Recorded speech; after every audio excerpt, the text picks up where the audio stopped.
এটা OnePlus। OnePlus, হ্যাঁ। আমরা জানি যে OnePlus হচ্ছে যে বিশ্ব সুন্দরীদের মতো। মরিচটা খুবই উজ্জ্বল এবং হচ্ছে যে হালকা সবুজ, হালকা সবুজ, এবং এটা চিকন, মোটামুটি চিকন, চিকন এবং লম্বা হয় আর কি। ফলন খুব ভালো। তো আমাদের এলাকায় এই জাতটা আর হচ্ছে নাগাফার কিং, এই দুইটা জাত খুব ভালো চলে। খুব ভালো চলে OnePlus আর নাগাফার কিং। নাগাফার কিং।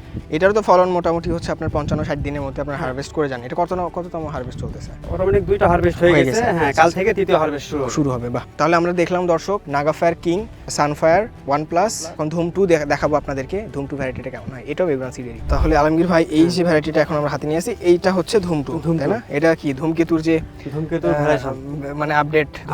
এইটা হচ্ছে আপনার ধুম 2 জাতের মরিচ, এবং এইটাও আপনার সবুজ হয়। এটা কারো না, আবার হচ্ছে যে একবারে লাইটও না, এটা সবুজ কালার। যে এরিয়াগুলোতে এরকম সবুজ রঙের মরিচ চলে, একটু চিকন, তারা কিন্তু এই ধুম 2 জাতের ভ্যারাইটি যেটা আছে, ঠিক আছে, সেটা আপনারা চাষ করতে পারেন আর কি। এই হচ্ছে আমাদের এখানকার যে ভ্যারাইটিগুলো চাষ করা হয়েছিল পুরো 10 বিঘার জমিতে, তার পুরো একটা সামারি।